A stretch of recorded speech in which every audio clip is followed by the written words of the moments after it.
तो आज हम लोग सीखने वाले हैं, क्वेश्चन नंबर होगा 5 और कहता है इसमें क्या है कि जांच कीजिए कि क्या किसी प्राकृत संख्या n के लिए संख्या 6 पर पावर n अंक 0 पर समाप्त हो सकता है। यानी कोई भी प्राकृतिक संख्या जैसे कि 10 ले लीजिए, 11 ले लीजिए, 12 ले लीजिए, 50 ले लीजिए, चाहे 100 ले लीजिए, वो सभी अंक जो है जो शून्य पर समाप्त होता है, ठीक है। तो उसमें क्या कह रहा है कि यहाँ पर जो संख्या दिया गया है उसको लेना है, जैसे कि 6 पर पावर n। तो ये जो इसका अंक जो है इसके 0 पर समाप्त होता है या नहीं है। तो इसमें देखिए यहाँ पे कि एक चीज़ जैसे कि 10 है, इसका अंक जो है 0 पर समाप्त होता है। अब मान के चलिए कि 20 को ही ले लीजिए या फिर 30 को ले लीजिए। जब इसका हम लोग अभाज्य गुणनखंड करते हैं 2 से 5, फिर 5 से 1, फिर 2 से 10, फिर 2 से 5, फिर 2 से 15, फिर 3 से 5, फिर 5 से 1, इस तरह से जो संख्या कट रहा है। क्यों?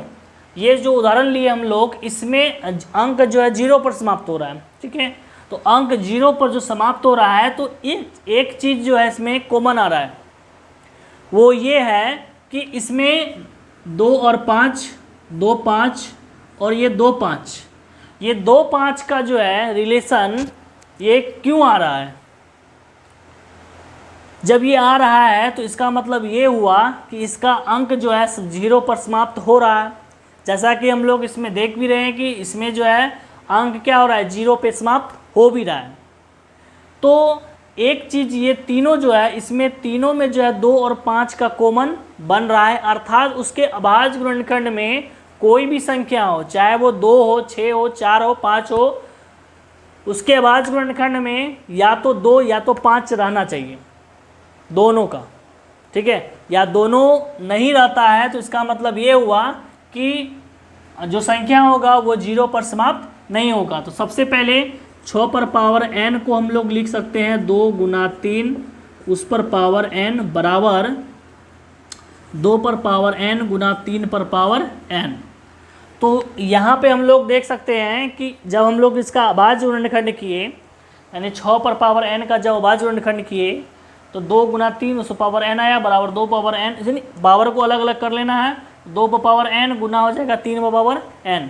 तो यहाँ पे देखिए कि इसका जो अभाज्य गुणनखंड आया 2 आया, तो हमको 0 पर समाप्त होने के लिए किसका कॉम्बिनेशन चाहिए? 2 और 5 का कॉम्बिनेशन चाहिए। तो यहाँ पे 2 और 3 का कॉम्बिनेशन आ रहा है। तो इसका मतलब ये हुआ कि इसका जो कॉम्बिनेशन है 2 और 5 का, वो इसमें नहीं आ रहा है। इसका मतलब इसका जो अंक जो 0 पर समाप्त नहीं होगा। तो यहाँ पे लिखेंगे जबकि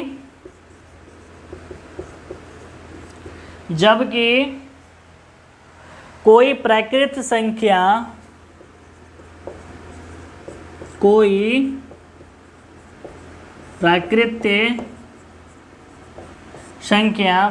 कोई भी, ठीक है, प्राकृत संख्या जो शून्य पर समाप्त होती है, जो शून्य पर समाप्त होती है,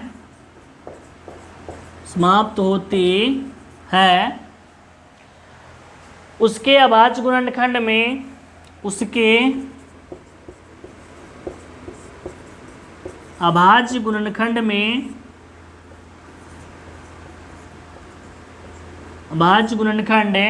में 2 गुना 5 उस पर पावर n, ठीक है, के रूप का होता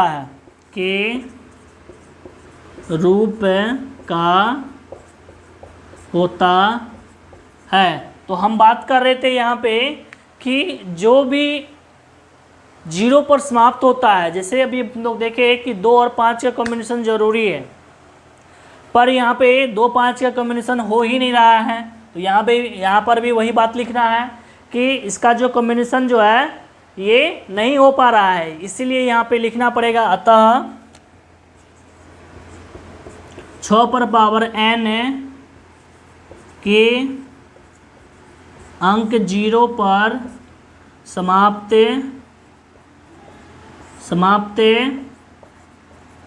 नहीं होता है। ये हो गया हमारा आंसर।